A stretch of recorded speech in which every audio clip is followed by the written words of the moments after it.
Hello, it's Nigby. This is going to be my entry to Otterarm's 1000 subscriber giveaway. But first, I feel I should let you know something about him that unless you've read the About section on his YouTube channel, you may not be aware of. And being a humble man, it's not something that he's going to shout about himself. It's a characteristic of a lot of people from his previous profession. People that we all owe a huge debt of gratitude to.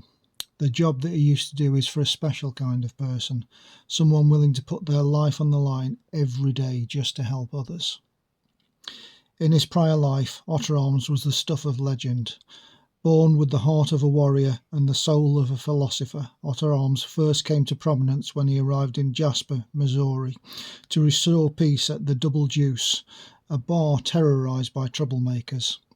His unique philosophy of being nice until it's not time to be nice resonated with many and left an indelible mark in the world of security and beyond. Otterarms' journey was not just about maintaining order, it was about justice, respect, and the unwavering belief of the good of people.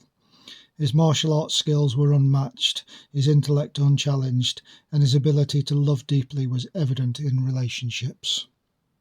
One of these relationships was when he met his now wife, Dr. Elizabeth Clay, in Jasper, and after a short romance they went on to settle down and have children. He went on to shoot things at his ranch and become a worldwide YouTube megastar. But not happy to rest on his laurels, his latest venture is to start a structured spiritual group that's definitely not a cult, called the Volunteer Forestry Service to the Giant Otter in the Sky. It's my great honour to be in the initiation phase of joining the Volunteer Forestry Service to the Giant Otter in the Sky, and I've been told that as soon as my check clears, I can move on to the next level. So just remember, in the word of Otterarms, pain don't hurt, and it's definitely not a cult. Okay, silliness aside, what he's asked us to do is to talk about tools. Tools. I'm going to talk about some things that are not necessarily classed as tools, but I think I found I was reluctant to buy at first, but I found them absolutely fantastic once I've sort of taken the plunge and bought them. First one being this pinning mat. This has saved me from scrabbling around on the floor for so many lost springs and whatever. You drop stuff on here, it doesn't roll, it takes out some of the bounce of stuff. You've got a ready-made section ready for the pinning, so if you're taking locks apart, absolutely fantastic. In the same vein, not a tool, but something that everybody should buy. If you're taking locks apart, get some shims. Absolutely fantastic, save you from a world of pain. I spent a long time without this kit because I think I paid about £30 for this kit. I thought it seemed expensive, and it's not. Even though some of it is junk, the tweezers, well, actually the tweezers aren't in there. I think I've thrown them away. The pliers aren't actually up to much, but they're good enough for the job. But that's the hook lock disassembly set. 3 followers of the most useful sizes. Those two are the same. You got a hollow and a solid. The solid one works with the front pinning shoe, and the small one is for 1100 size type locks. Yeah, absolutely invaluable and well worth its money. So if you're wavering on whether to buy one, I really would recommend it. Okay, get yourself a decent pair of tweezers. However, I've not had a lot of experience with tweezers, but these are the Sparrows one that came with some other Sparrows kit that I bought. They've got the little curved bits at the end. I think there's better tweezers out there. These could probably do with being a little bit longer, but they're certainly they're good enough for what I do. So on to tools proper.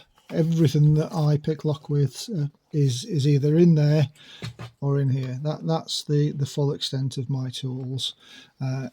Being a hobbyist, I don't want to be inundated with everything going, but this case holds so much.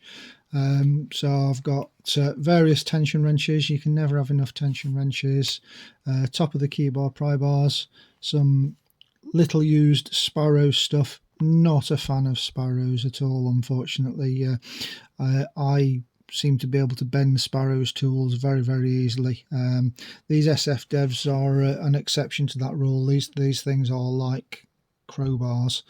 But on to the good stuff. Massive fan of Lore-Lock tools. I was lucky enough to be introduced to Lore-Lock tools very early on in my lockpicking career or hobby.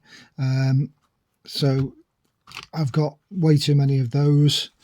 And then the Moki picks are very much the pick of the moment, and for specific things they're really good. Excellent finish on them. I've also got some Jimmy Longs. I'd have to say I'm not a fan of the Jimmy Longs.